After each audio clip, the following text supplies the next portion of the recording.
La obra bautista en Cuba es la fidelidad a las doctrinas bíblicas, la fidelidad a la herencia bautista, la fidelidad al Señor de la iglesia.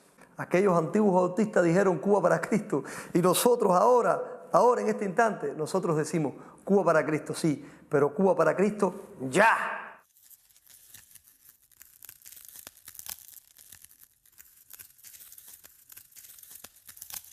La afiliación bautista a nivel mundial debe sus aportes a países como Holanda, donde en el año 1609 John Smith y un grupo de separatistas ingleses asumieron las doctrinas esenciales de los anabautistas menonitas. Posteriormente, en el año 1612, surge la primera iglesia bautista en suelo inglés con Thomas Helbing. Para en el año 1639, el teólogo inglés Rogerio Williams fundar la primera iglesia bautista de Norteamérica en Providence, actual Rhode Island. Por este mismo sitio del litoral norte habanero, en la segunda mitad del siglo XIX, regresó un cubano exiliado de los Estados Unidos a bordo de un vapor de la época para compartir el noble empeño de traer el camino, la verdad y la vida al pueblo de Cuba en la luz de Jesucristo. Más de 200 años, esas doctrinas encontraron fieles continuadores en la isla de Cuba, de manera que otros sembraron la buena semilla que creció y dio fruto a 30, a 60 y a 100 por uno para hoy poder hablar del pueblo de Dios en Cuba. Soy Richard Rondón. Le invito para que se mantenga con nosotros en esta serie que junto quiere acercarle a esos destellos con el brillo de la historia.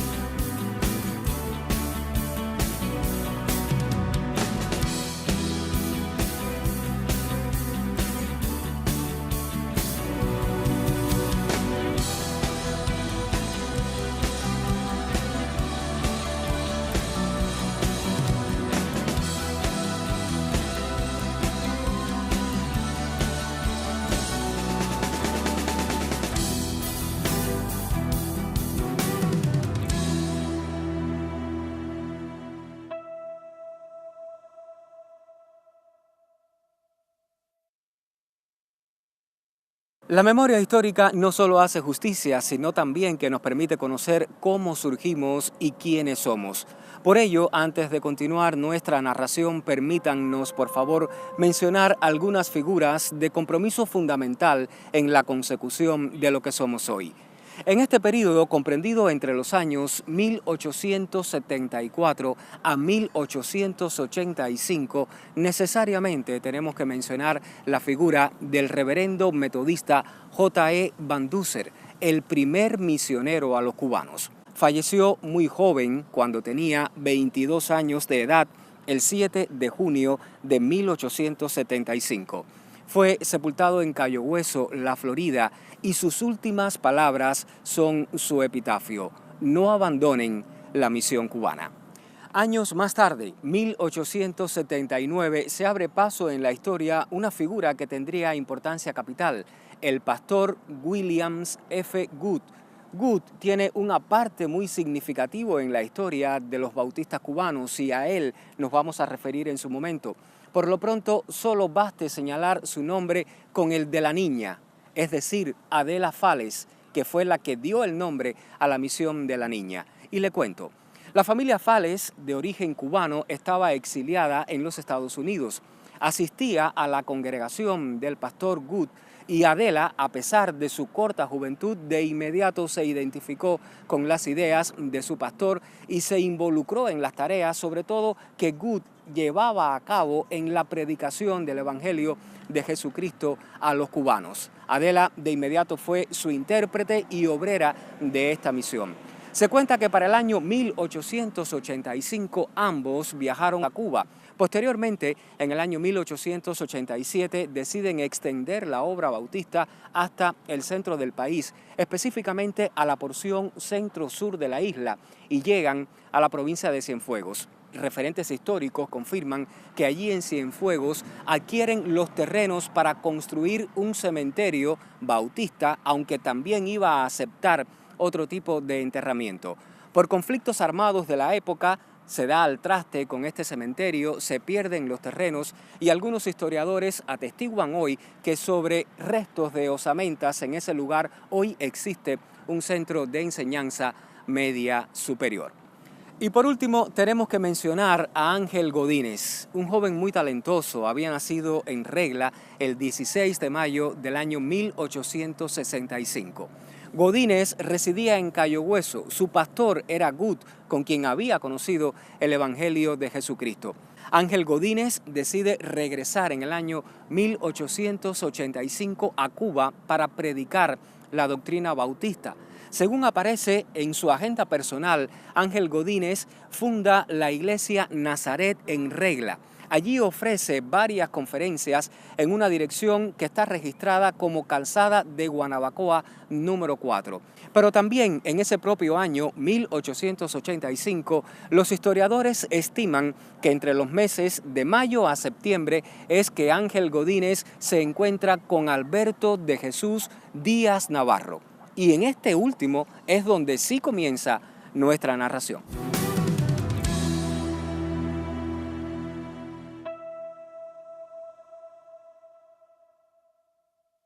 La figura más importante del surgimiento de los bautistas en Cuba en sus primeros tiempos fue Alberto Jesús Díaz Navarro. La partida de nacimiento de Alberto es en la Iglesia Católica de Regla. Sus padres fueron Felipe Díaz, su madre fue Josefa Navarro y Capote. Él nació el 5 de diciembre de 1856. Alberto se educó en uno de los mejores colegios de La Habana, el Colegio de San Anacleto, y eso hizo que pudiera graduarse de bachiller e ingresar a la Universidad de La Habana. Él ingresa a los 18 años, en el año 1874, en la Universidad de La Habana para estudiar la carrera de medicina. La Guerra de Independencia había comenzado en el año 1868 y Cuba era un hervidero de independentismo, y especialmente entre los jóvenes universitarios. Y Alberto decidió ir a la Manigua.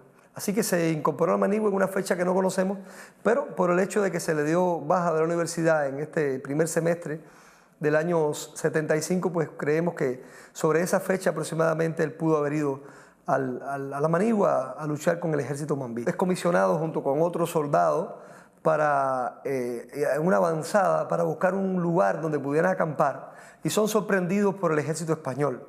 Ellos dos solos contra un ejército tuvieron que huir, escapar. El ejército los acorraló contra una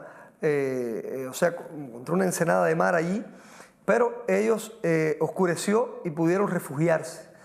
Los españoles estaban a punto de capturarlos cuando ellos decidieron adentrarse en el mar con un pequeño tronco de madera, algo que pudiera servirle para poder flotar. Se adentraron en el mar, y entonces para poder salir y poder incorporarse a la tierra nuevamente por un lugar donde no estuvieron los españoles. Pero la oscuridad de la noche, la corriente del mar, los arrastró y no pudieron llegar nunca a tierra, y cuando amaneció estaban en el medio del mar. Bueno, Dios proveyó de alguna manera y ellos fueron rescatados por un vapor norteamericano que pasaba por aquel lugar, y fueron a parar a los Estados Unidos. La guerra en Cuba terminó. Hay evidencias de que el padre trató nuevamente en la Universidad de La Habana de que él pudiera reincorporarse. Con el Pacto del Zanjón hubo una amnistía para todos los cubanos que habían luchado en la guerra. No sé cómo funcionó esto para Alberto, que no estaba en ese momento en Cuba siendo parte del ejército, sino que estaba en los Estados Unidos. Pero bueno, en la universidad no aprobaron su reingreso. Por motivos que no conocemos, la familia fue a vivir a Nueva York. Por el año 1882 enfermó de neumonía, tuvo que estar ingresado en un hospital. Y estando ingresado allí, una enfermera cristiana llamada Alicia Tucker se acercaba a él allí para orar y leerle la Biblia. Alberto se interesó en la fe de Alicia Tucker y bueno, consiguió un Nuevo Testamento y comenzó a leer la Biblia. Y entonces pues él llega a la historia del ciego Bartimeo. Le gustaba mucho el estudio de la oftalmología Y cuando vio esta historia del ciego que recibe la vista, pues ese fue el momento de su conversión.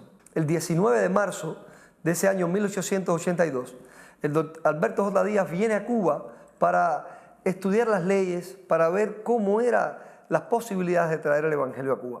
Realiza 3 conferencias en la calle Bernaza, número 63. Allí él descubre que el interés era bueno, que las leyes permitían, que había una tolerancia religiosa en Cuba. Su pastor, el doctor Montgomery, era profesor de la Unión Teológica del Seminario de Nueva York y le había instruido en muchas cosas importantes para Alberto. El mismo Montgomery después, más adelante, por el año 93, da testimonio que había instruido a Alberto teológicamente, eclesiológicamente, en algunos aspectos y demás. Alberto está yendo a la iglesia, su hermana Asunción Díaz también está asistiendo con él. Y el día 19 de noviembre de ese año 1882 se bautiza su hermana Asunción. Y el domingo siguiente, 26 de noviembre, se bautiza Alberto Jesús Díaz Navarro en la iglesia bautista del Dr. Montgomery en Nueva York, 1882. Alberto regresa a Cuba a principios de 1883, ya con la idea de establecerse como un misionero, como un obrero. Trae unas cajas de Biblias, el exportor viene también con esa misión de vender Biblias y comienza inmediatamente a reunirse con las mismas personas que había congregado anteriormente y comienza una serie de conferencias cristianas con estas personas. Ellos alquilan un lugar en Amarguras 73 y allí empieza a reunirse con esos amigos, con esos estudiantes universitarios para predicar el Evangelio. El día 8 de febrero comienzan las conferencias. Estas conferencias inmediatamente atrajeron a muchas personas y el grupo creció, se fortaleció. No sabemos exactamente qué día celebraban las conferencias, pero eran ocasionales.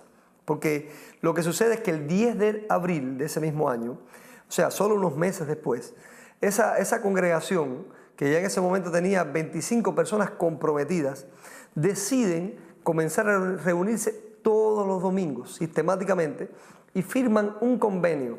Y se organizan como una iglesia en sí misma. Tal vez no era una iglesia como el concepto que nosotros tenemos hoy de los bautistas, o sea, ninguno de ellos estaba bautizado ni discipulado, pero habían creído la nueva fe que predicaba el misionero Alberto. Y entonces decidieron reunirse y decidieron comenzar a realizar cultos sistemáticos y al mismo tiempo firmar un pacto.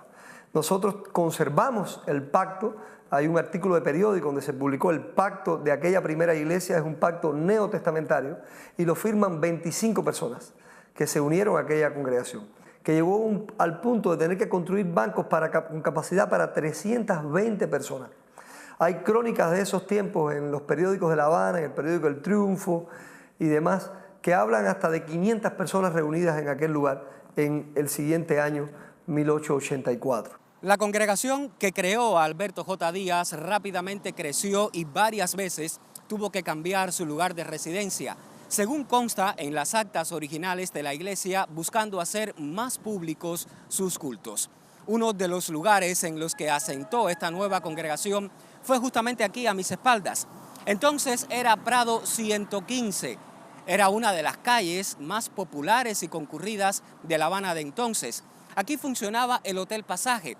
La congregación Getsemaní de J. Díaz ubicaba una habitación en la planta baja de lo que era entonces un hotel con altos estándares de calidad y que originalmente constaba de 3 pisos más una planta superior a la izquierda de esta edificación. En la actualidad aquí funciona la sala polivalente deportiva Kick Chocolate y está situada frente al Capitolio Nacional.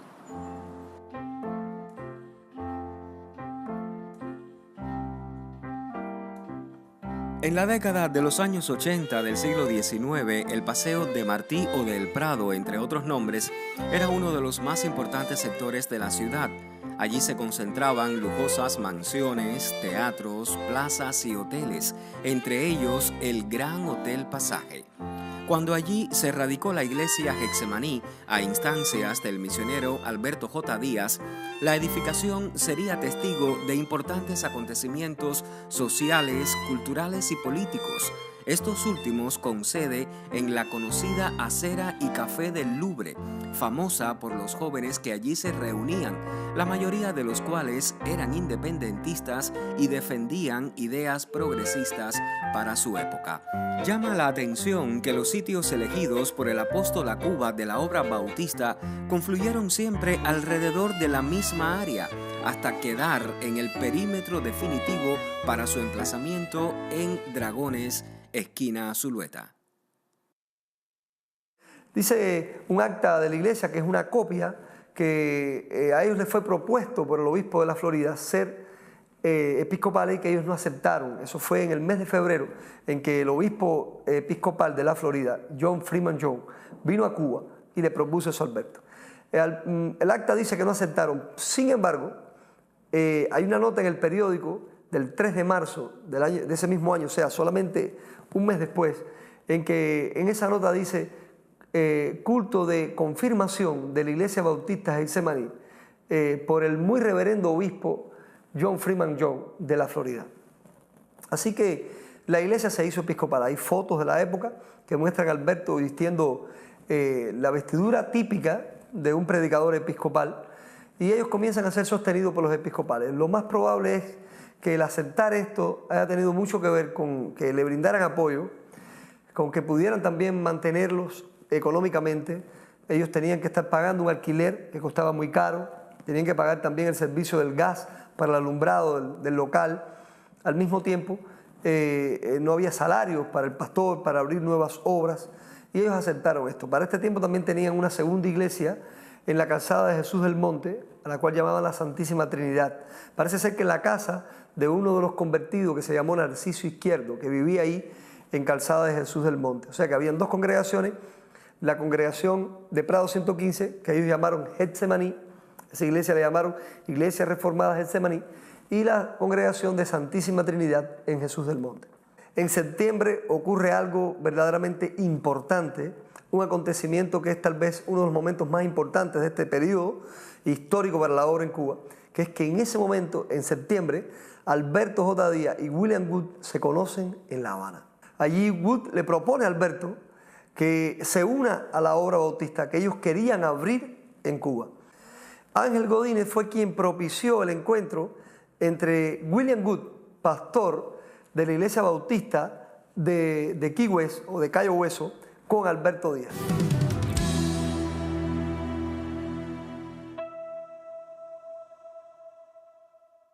Hay una fecha muy importante en la historia bautista en Cuba. Es el 3 de diciembre de 1885. La iglesia reformada Getsemaní, con su pastor Alberto de Jesús Díaz y Navarro, se convierte, a instancia del pastor y explicando la forma de la organización de una iglesia bautista, en la primera iglesia bautista en Cuba. El pastor Díaz, que no estaba ordenado todavía, parte a los Estados Unidos, a la iglesia de Cayo Hueso, donde el pastor Wood dirigía aquella congregación, y es ordenado el día 12 de diciembre de 1885, convirtiéndose en el primer pastor bautista cubano. Y se preparan los primeros bautismos de aquella iglesia. Es el mismo pastor Wood el que celebra los bautismos. Según las narraciones de la época, los candidatos al bautismo, acompañados de los miembros de la iglesia, van caminando por distintas calles de la ciudad rumbo a la costa. Lo hacen en horas muy tarde de la noche. Estaban con mucha preocupación por las autoridades que no permitían celebrar ninguna actividad religiosa fuera de los templos. Por eso dice que al celebrar los bautismos, y el primero de todos los bautizados es el hermano Narciso Izquierdo, aquí en el libro de actas y de registro de la iglesia Getsemaní, lo presenta así: Narciso Izquierdo, bautizado el 20 de enero de 1886, y hay una nota donde dice el primero que se bautizó en Cuba. A partir de esa fecha, de los primeros bautismos en la costa, la iglesia de Getsemaní comienza a prepararse para, cumpliendo las leyes, tener los bautismos dentro de su propia congregación. Y en el templo de la iglesia se prepara el primer bautisterio. Alberto Díaz está muy entusiasmado con los primeros bautismos que va a celebrar. Esa noche, cuando comienza a celebrar los bautismos y todo está preparado para hacerlo, aparece su mamá, doña Josefa Navarro. Era una mujer muy católica que le había ocasionado muchas dificultades al pastor Díaz, su hijo, porque ella llegó un tiempo en que no le hablaba porque él era un hereje. Cuando Díaz se dispone a bautizar al primer candidato, aparece ella. Él se asusta, desde luego, cree que le va a echar a perder sus primeros bautismos, pero lo que hace es que ella dice: Alberto, aquí está tu madre. ¿Tú vas a negarte a bautizar a tu propia madre para que sea cristiana?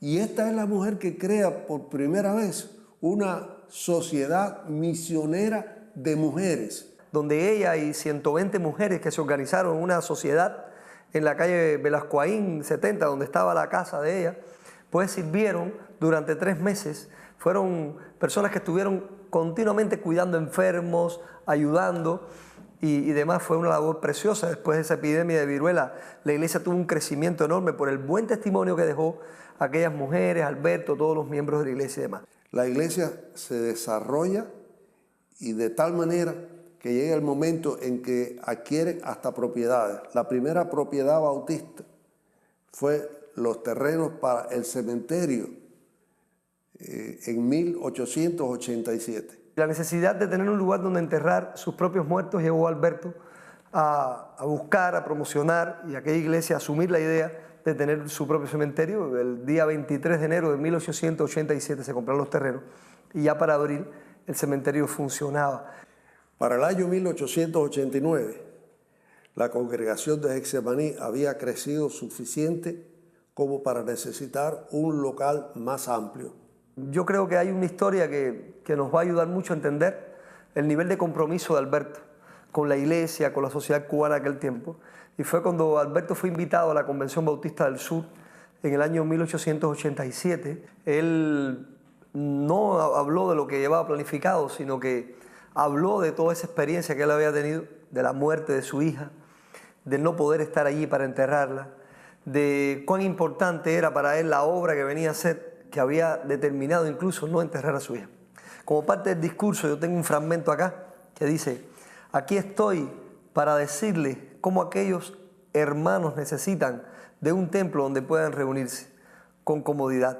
Aquí estoy implorando de vuestros sentimientos cristianos algunos recursos con que poder comenzar a levantar un templo para aquellos pobres bautistas que están en Cuba. Ahí uno de los que estaba ahí se levantó y dijo: el hermano Díaz no quiere hacer colecta, pero yo estoy dispuesto a dar $100.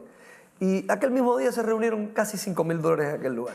Se presentó que el Circo Teatro Jané, construido por el señor Miguel Jané y Oyer e inaugurado el 10 de diciembre de 1881, estaba en venta. La congregación hace uso del edificio y se prolonga ese uso sin pagar ningún alquiler hasta que se firma la escritura que se firma precisamente el día 8 de diciembre de 1890. Ahora, hubo oposición en Cuba. No fue fácil poder hacer todo aquel trabajo que ellos hicieron, no fue fácil. En esa misma convención, cuando Alberto regresa a Cuba, se encuentra que el obispo Manuel Santander y Fruto, obispo de la Iglesia Católica en Cuba, había estado ya tomando algunas decisiones para frenar el trabajo de la Iglesia Bautista cubana. Ese edificio demuestra a la generación presente y sobre todo a otras denominaciones como la Iglesia Católica que los bautistas habían venido para quedarse. En la Iglesia de Getsemaní se ordena 3 importantes obreros.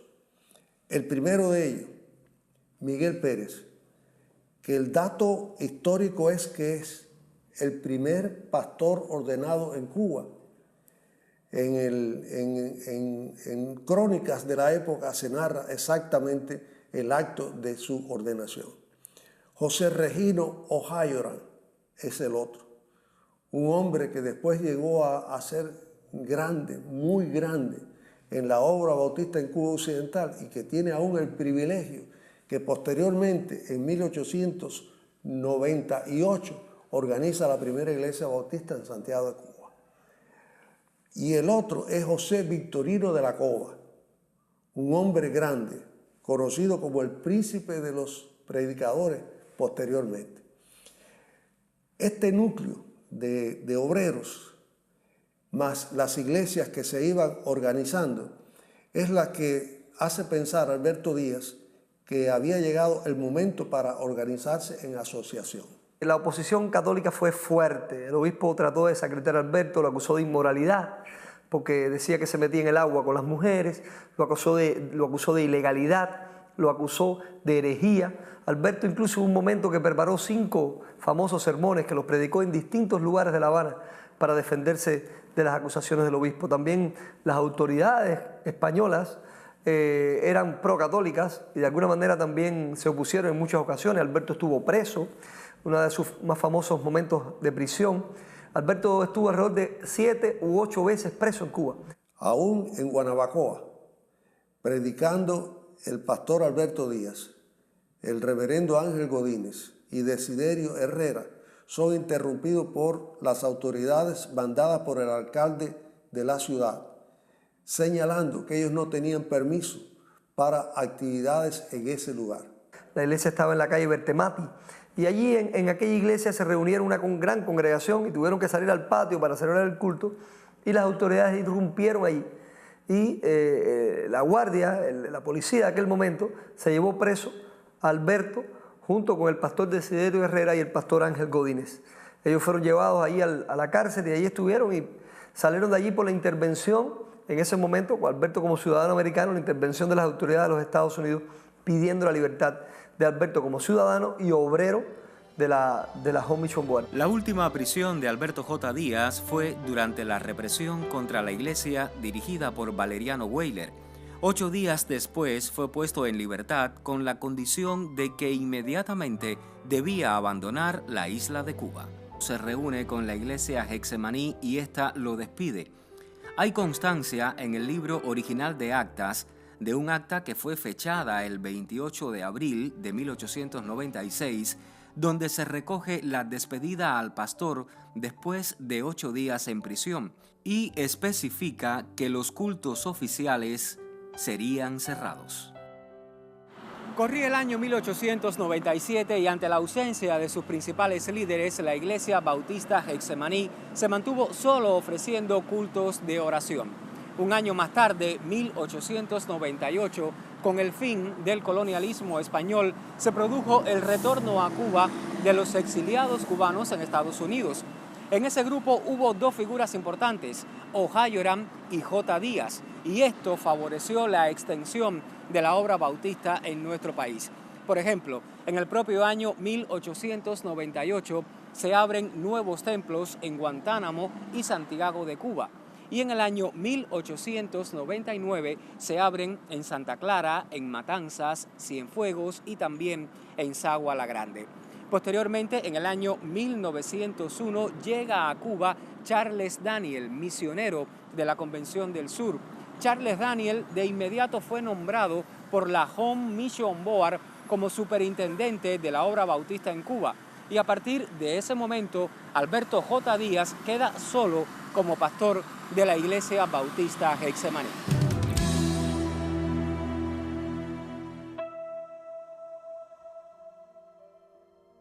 El 24 de enero de 1902 se organiza una nueva iglesia en el mismo edificio donde celebra sus cultos la iglesia Getsemaní. Es la primera iglesia bautista de habla inglesa en la ciudad. En la organización de la iglesia está presente el pastor Díaz. Ambas congregaciones, en un espíritu fraternal, tienen sus actividades de adoración en el mismo edificio. Los hermanos de habla inglesa se reúnen en la mañana y los hermanos cubanos en la tarde. Estas actividades marchan hasta llegar el año 1903, que por razones administrativas sobre el uso del edificio se inicia una demanda legal puesta por la iglesia Getsemaní contra el Home Mission Board.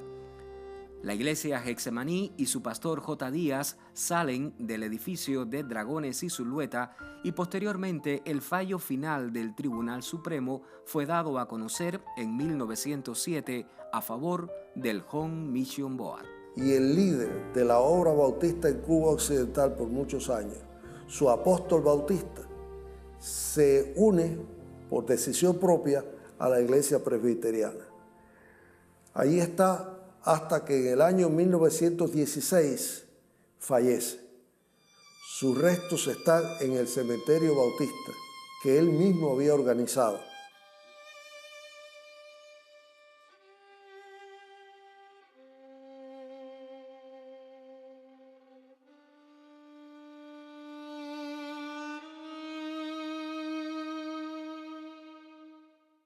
Estos fueron los años iniciales de la Iglesia Bautista en Cuba, tomando como punto de partida el retorno de Alberto de Jesús Díaz Navarro en el año 1882.